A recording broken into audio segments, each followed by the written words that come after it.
At my son's wedding, his bride introduced me as the family joke who never achieved anything.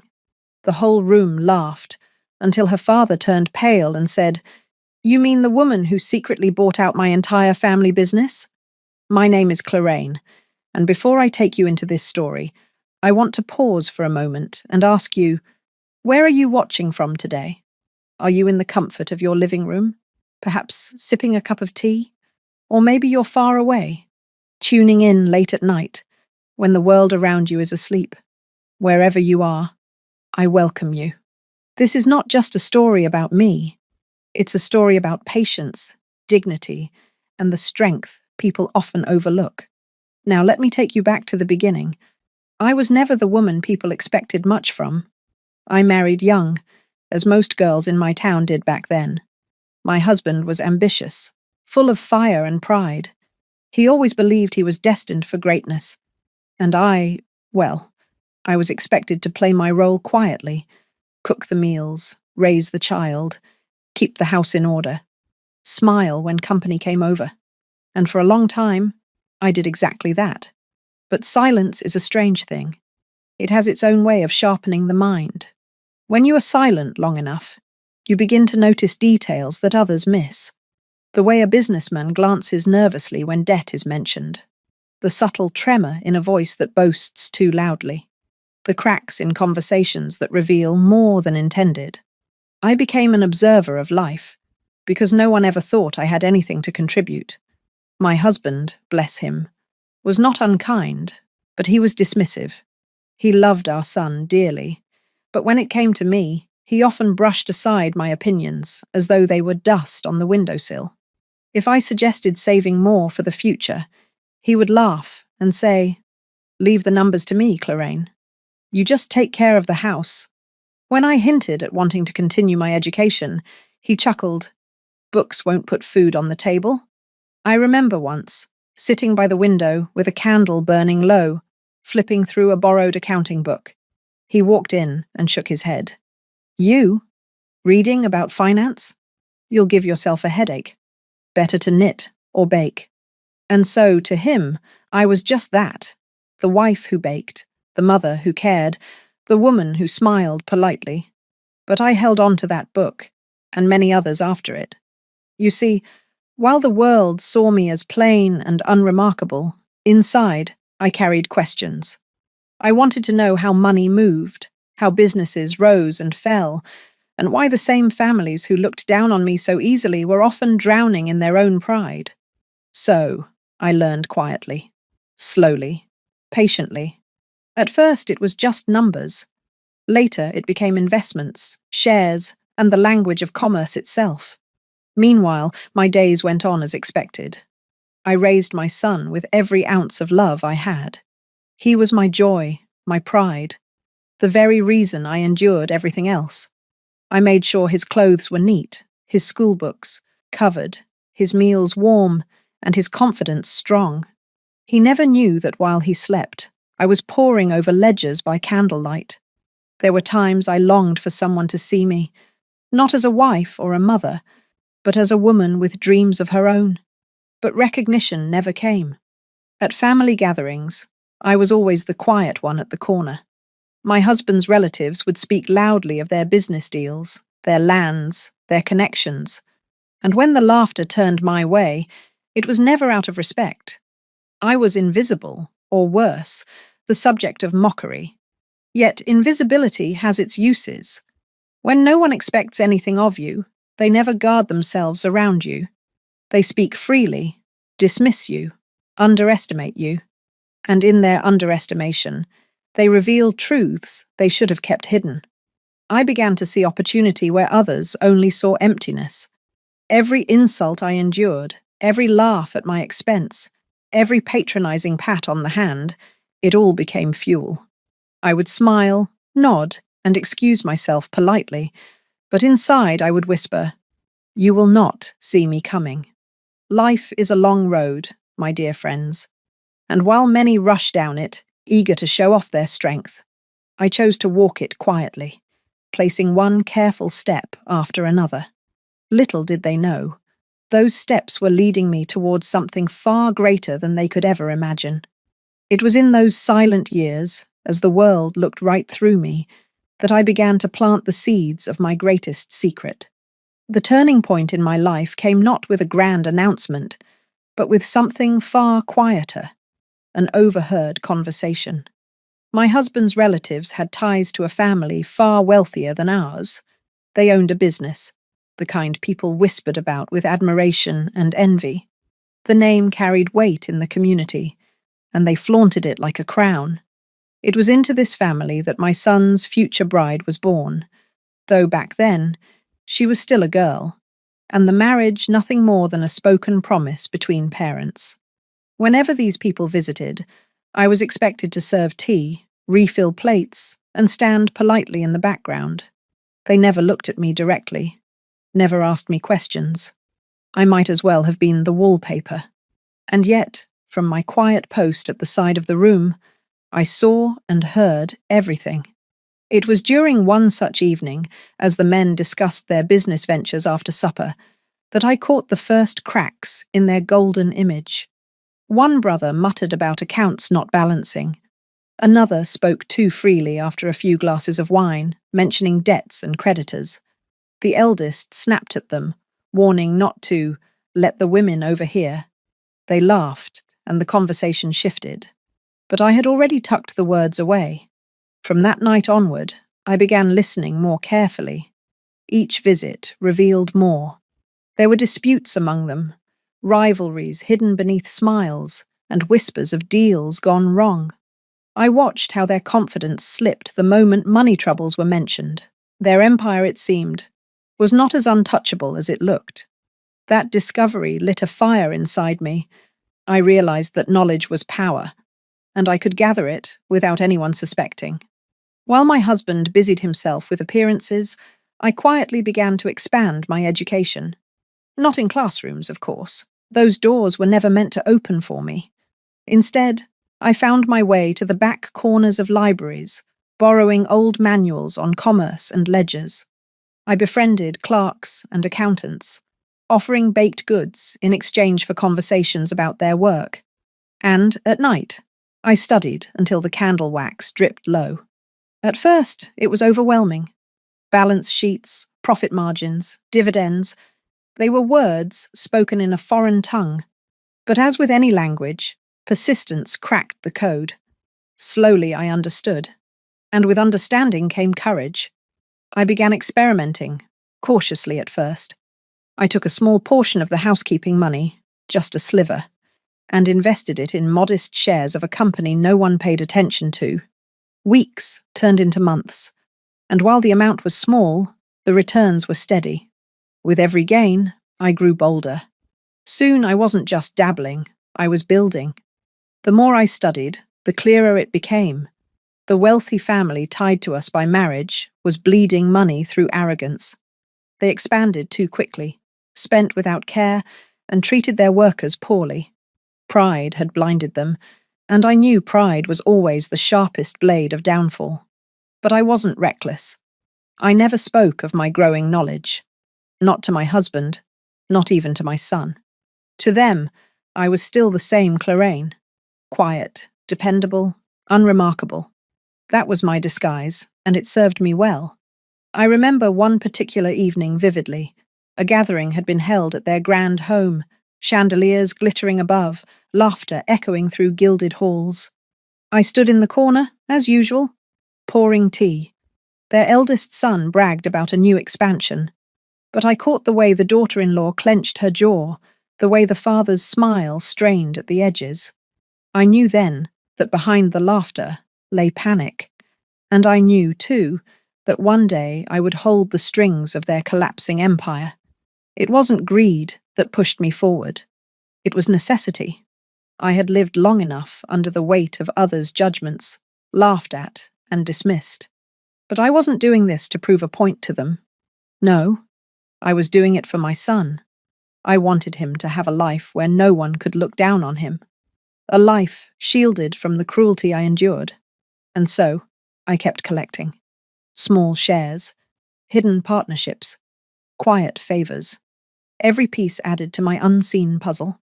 I smiled politely at the family dinners, nodded at their mocking jokes, and then, behind closed doors, I tightened my grip on their future. They thought I was invisible. They thought I was powerless. They thought I was nothing. And that, dear friends, became my greatest weapon. For invisibility gave me the freedom to move unseen, to learn unnoticed, and to prepare for the day when the tables would finally turn.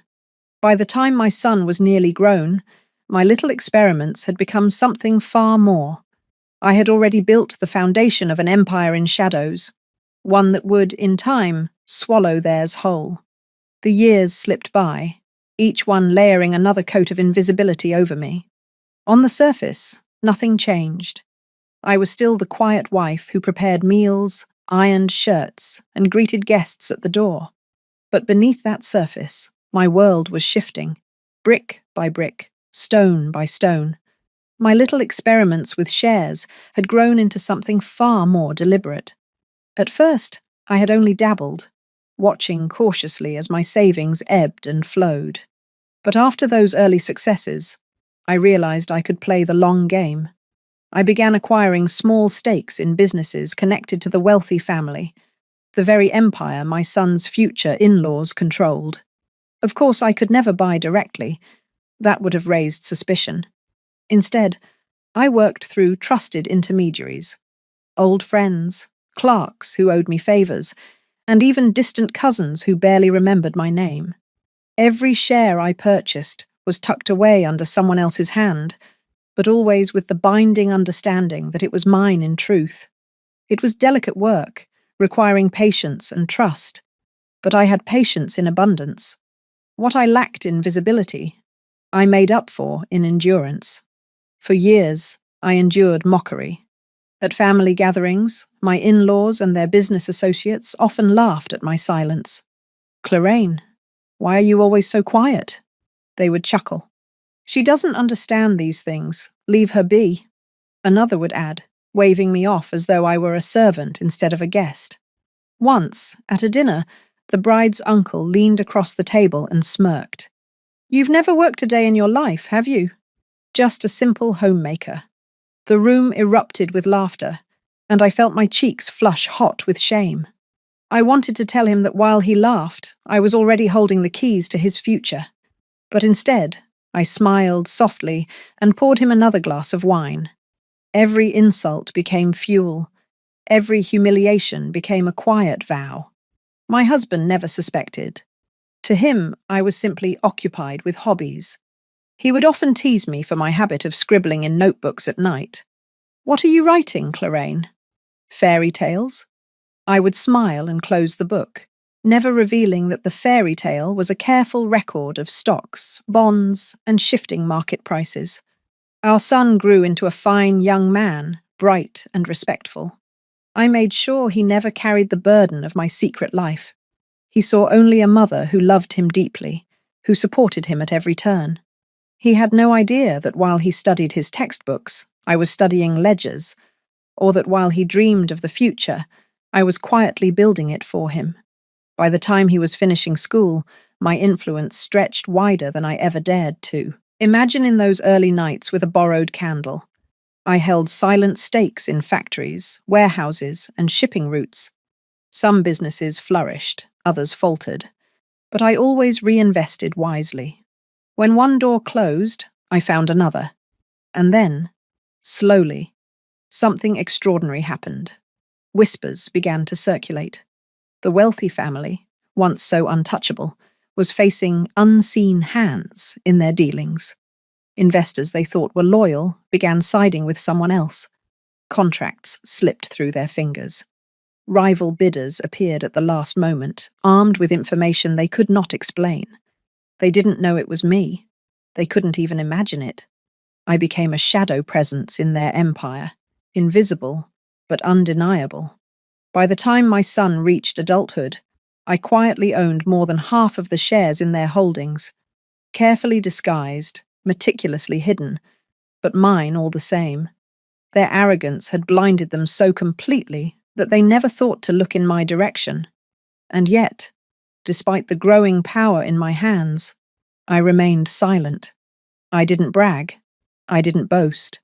I still smiled politely when they mocked me, still poured tea when asked, still played the role of the unremarkable wife, because I knew the day would come when my silence would break, and when it did, it would not be with whispers or hints. It would be with a thunderclap so loud that it would silence every laugh they had ever dared to aim at me. But until that day, I waited. And in my waiting, I grew stronger. The morning of my son's wedding began with joy. I remember standing before the mirror, smoothing the fabric of my dress, my heart swelling with pride. My son, my only child, was stepping into a new chapter of his life. The church bells rang softly outside, their sound mingling with laughter and music drifting through the air. Guests arrived in their finest clothes. Flowers lined the aisles, and the scent of roses filled every corner. For me, it was not just a wedding. It was a culmination of years of sacrifice, patience, and love. I had dreamed of this day, of watching my son smile with happiness as he held the hand of the woman he loved. I sat quietly in the front row, hands folded in my lap, trying to keep my emotions steady. My husband beamed proudly, and for once I allowed myself to feel peace. The ceremony was beautiful. Vows exchanged, rings slipped onto fingers, promises sealed with a kiss. The applause that followed echoed through the hall, warm and thunderous. My son looked radiant, his eyes glistening with love and hope. It was only later, during the reception, that the air shifted. The music played cheerfully, glasses clinked, and speeches were made. Laughter filled the room.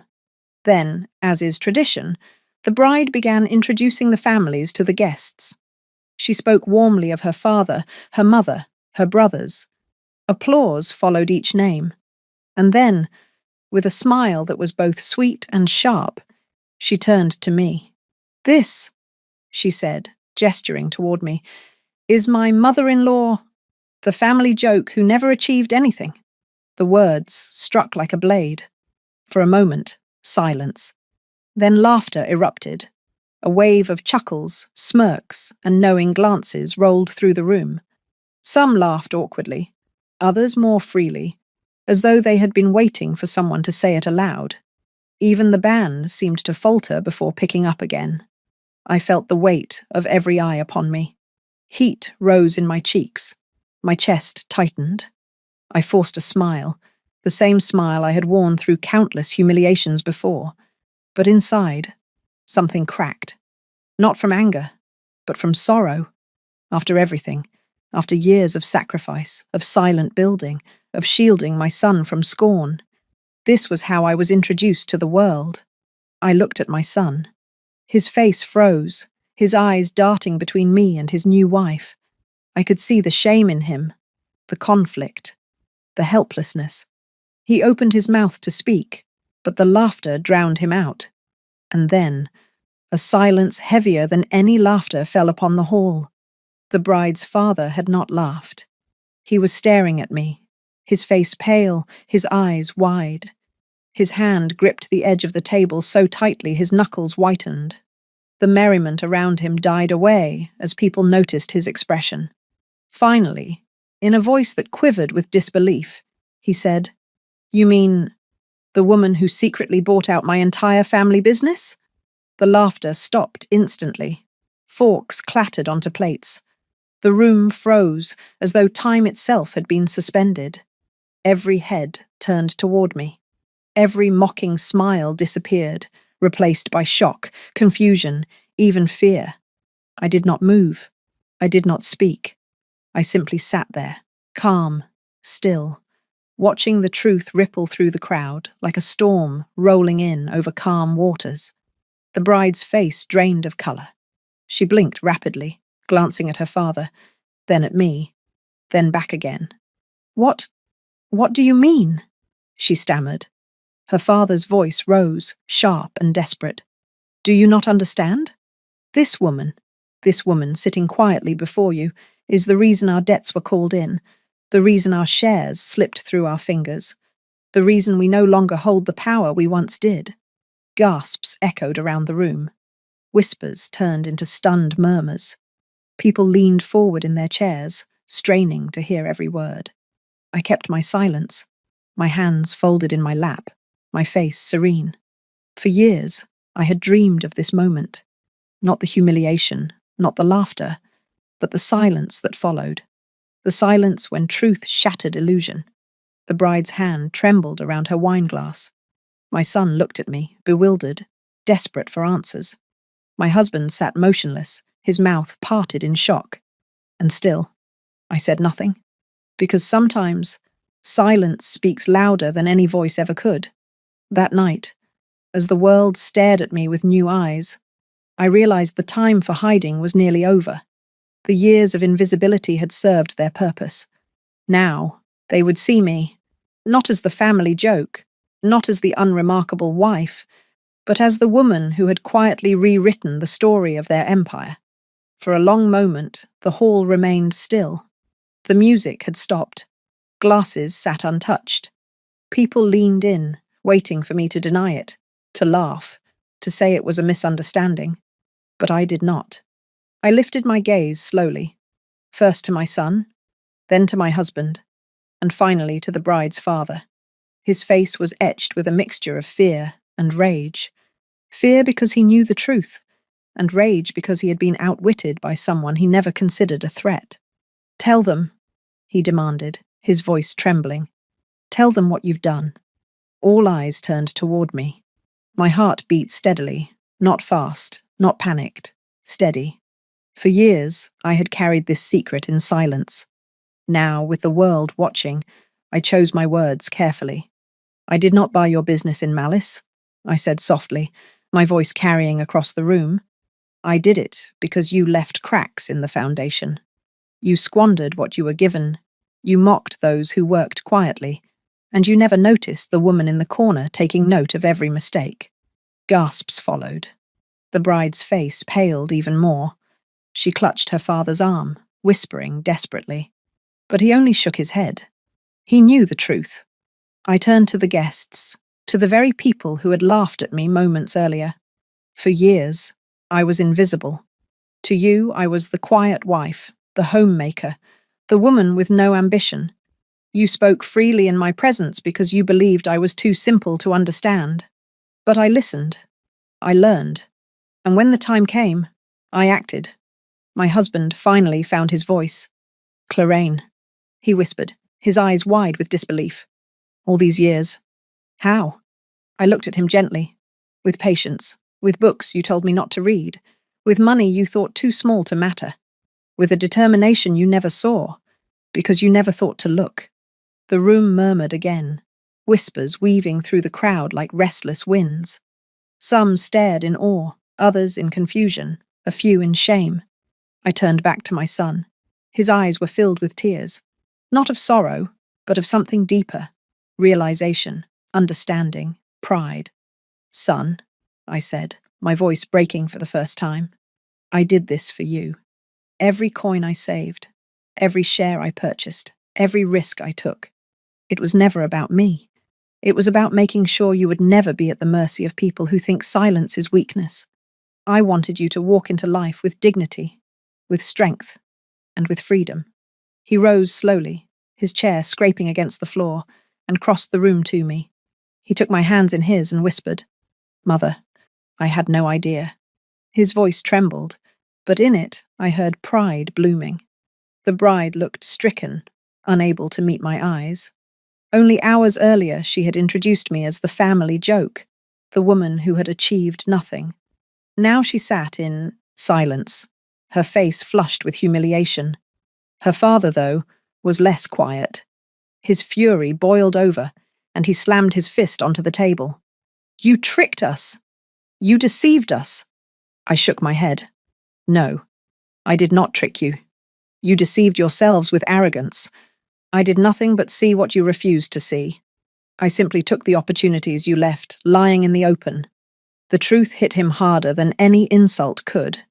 He had been undone not by a rival tycoon, not by a competitor with armies of advisors, but by a woman he had never bothered to acknowledge. My husband sat stunned, struggling to process it all. For decades he had believed himself the provider, the man of the house. Now he realized his wife had quietly built an empire right beneath his nose. I saw his pride fracture, but I also saw something new, respect, though reluctant, dawning in his eyes. I looked around the hall one last time. You laughed at me because I was quiet. But let me tell you this. Silence is not weakness. Silence is observation. Silence is preparation. And when the time is right, silence becomes the loudest voice in the room. The room erupted, not with laughter this time, but with applause. Hesitant at first, then stronger, louder, until it filled the hall. Some clapped out of respect, others out of awe, and a few because they realized they had underestimated me all along. The bride lowered her head in shame. My son stood tall beside me, holding my hand tightly. My husband sat quietly, absorbing the truth. And the bride's father, the once proud businessman, looked as though he had aged 10 years in a single moment. That night, the tables had turned completely. I was no longer the invisible woman, the quiet mother, the family joke. I was the punchline they never saw coming. That night changed everything. Not just for me, but for everyone who had been in that hall. The laughter that once stung me so deeply was gone, replaced by silence, respect, and in some cases, fear. For years I had played the role of the invisible woman, but in that single evening, the veil was lifted. They saw me for who I truly was, not the family joke, but the architect of their downfall, the protector of my son's future. In the days that followed, the whispers spread far beyond the wedding. The story of the silent mother-in-law who had secretly bought out a family empire travelled through neighbours, relatives, and eventually the entire community. Some admired me, some envied me, and a few still resented me. But it didn't matter. For the first time in my life, I didn't need validation. I knew my worth, and so did they. The bride, who once introduced me with that cruel smile, changed her tone quickly. She became quiet in my presence, her arrogance tempered. I did not scorn her, nor did I punish her. She was young, thoughtless, blinded by the pride of her family's name. In time, perhaps she would learn that humility lasts longer than beauty, and respect carries farther than titles. Her father, though, struggled the most. He had built his reputation on power, on dominance, on the illusion of control. To have been undone by the woman he once dismissed as nothing, it was a wound his pride could not easily heal. Yet even he could not deny the truth. In the months after the wedding, I received letters. Stiff, formal letters, acknowledging my ownership and begrudgingly offering cooperation. It was not an apology, but it was as close as his pride would allow. My husband. My husband. For years he had seen me only as the quiet wife at his side. That night, his image of me shattered. At first he was overwhelmed, even embarrassed. But as the days passed, I saw something in his eyes I had longed for my whole life. Respect. He began asking my opinion, listening more carefully, even apologizing in his own awkward way for dismissing me all those years. We never became equals in his mind. Old habits die hard. But he could no longer look at me without seeing my strength. And my son, he was the one who mattered most. That night, when he stood by my side and took my hand, I felt something greater than pride. I felt peace. For years, I had carried the weight of silence so he could grow without burden. Now he knew. He saw the lengths to which his mother had gone, the battles I had fought in shadows to protect his tomorrow. And in his eyes, I saw gratitude. Not for the wealth, not for the power, but for the love that had driven it all. As for me, I found myself reflecting on the journey that had brought me here, the nights by candlelight, reading books my husband told me to put away, the whispers I overheard when they thought I wasn't listening, the humiliation I endured at dinners, at gatherings, At every moment I was dismissed. Each wound had been a lesson. Each laugh at my expense had been a stepping stone. And in the end, it was their arrogance, not my ambition, that had paved the way for my victory. I do not tell this story to boast. I tell it because I want you, my dear friends watching, to remember something important.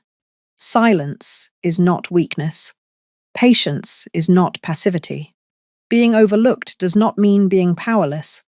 Sometimes the most dangerous person in the room is the one no one notices. And more than that, your worth is not determined by the world's laughter. It is determined by what you know you are capable of, even when no one else sees it. To those of you watching from your homes, from your quiet corners of the world, perhaps you too have been underestimated. Perhaps you too have been laughed at, dismissed, overlooked. Let my story be a reminder. You do not need to shout to be heard. You do not need recognition to be valuable. Sometimes, the greatest victories are those won in silence, revealed only when the time is right.